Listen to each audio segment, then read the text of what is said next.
everybody remembers that name, or hopefully can look that name up, Dick Cheney, and his personal attorney, sort of the Giuliani of Dick Cheney, a guy named David Addington.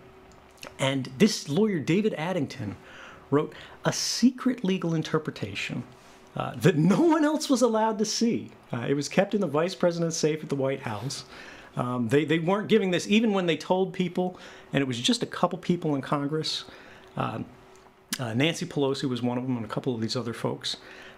When they talked to the heads of the agency, the NSA and the CIA and the FBI and all this stuff, they told them, the White House and the Office of Legal Counsel and, you know, the president's attorneys, all of these guys had decided this would be legal to do. But we can't tell you why. We can't show you the legal authorization for it. You just got to take our word for it. And so they did this, and this became a mass surveillance program called Stellar Wind, which they said was supposed to monitor the phone calls and internet communications, emails, and things like that of everybody in the United States and around the world who they could get access to for links to Al-Qaeda. Because if you remember, in the wake of the September 11th attacks, they were saying, we thought there could be sleeper cells of Al-Qaeda that were just, you know, peppered all throughout the country, and they were going to spring up at any moment. Of course, like weapons of mass destruction, it just didn't exist. It was all a power grab. But on that basis, they started doing this in secret, and it was completely unconstitutional. It was completely illegal, even under the very loose requirements of the Patriot Act.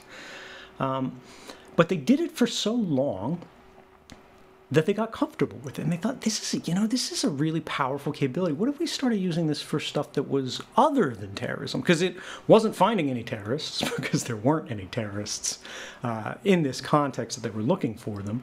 And the ones who, where there were terrorists, the program wasn't affected, because these were guys in Pakistan that weren't using, you know, email and phone calls. They were getting on a, you know, moped with their cousin, who was a courier, who was bringing a letter to his guy, you know, who runs the food stand or whatever.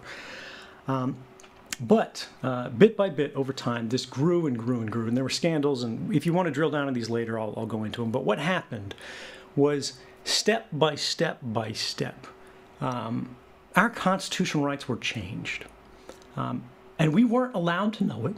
We were never granted a vote on it.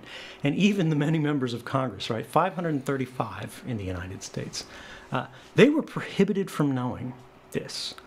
And instead, they told only a few select people. In the original case, there were only 8 members of Congress, called the Gang of 8, who knew about this.